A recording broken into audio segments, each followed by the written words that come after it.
Welcome to రాజనీతి.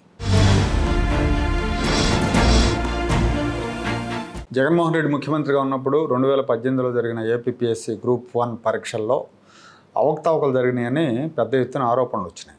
దీని మీద నిరుద్యోగులు కోర్టుకు వెళ్ళారు. మూల్యాంకనంలో అవకతవకలు జరిగినాయి, అధికారంలో ఉన్న వైసీపీ పార్టీ వాళ్ళకి కావాల్సిన వాళ్ళకి ఎక్కువ మార్కులు వేసుకున్నారని కోర్టుకు వెళ్ళారు. కూటమి ప్రభుత్వం వచ్చిన తర్వాత అప్పటి ఏపీపీఎస్సీ కార్యదర్శి ఐపీఎస్ అధికారి పిఎస్ఆర్ ఆంజనేయుల మీద కేసులు కూడా నమోదు చేసింది.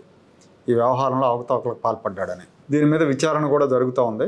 అయితే ఈ నిరుద్యోగులు ఎవరైతే కోర్టుకు వెళ్ళారో అనర్హులకి మార్కులు వేసి వాళ్ళకు ఉద్యోగాలు ఇచ్చారు, ఆర్డీఓ ఉద్యోగాలు, డిఎస్పీ ఉద్యోగాలు ఇచ్చారు.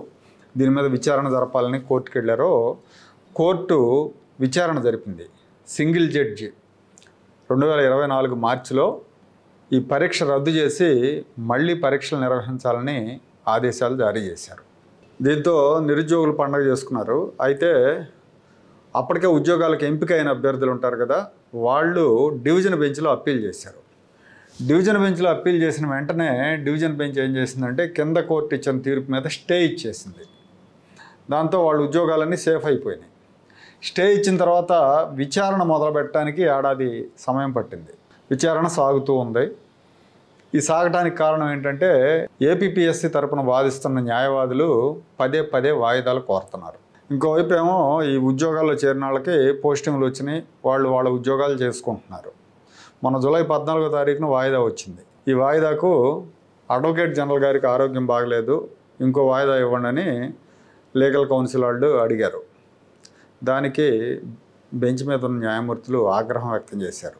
ఎన్నిసార్లు వాయిదాలు కోరతారు, మీరు ఇలా వాయిదాలు అడుగుతూ తప్పుడు మార్గంలో సెలెక్ట్ అయిన అభ్యర్థులకి పరోక్షంగా సహకరిస్తున్నారా అని బెంచ్ ఆగ్రహించింది. ఇలాగే మీరు కాలయాపన చేసి పదే పదే వాయిదాలు అడుగుతూ ఉంటే రేపు పొద్దున మేము తీర్పు ఇచ్చిన తర్వాత వాళ్ళు సుప్రీంకోర్టుకి వెళ్తారు, మేము 2 ఏళ్ళుగా 3 ఏళ్ళుగా ఉద్యోగాల్లో ఉన్నాం, మమ్మల్ని ఎలా తీసేస్తారు, మమ్మల్ని రెగ్యులరైజ్ చేయండి అని అడుగుతారు. దాని మూలంగా నిరుద్యోగులకు నష్టం జరుగుతుంది, నష్టం చేసిన వాళ్ళు అవుతారు అని బెంచ్ ఆగ్రహం వ్యక్తం చేసింది. అలాగే ఫైనల్ హియరింగ్ సెప్టెంబర్ 2వ తారీఖు ఉంటుంది. ఆ రోజు ఖచ్చితంగా వాదనలు వినిపించాల్సిందే అని ఆదేశాలు జారీ చేసింది.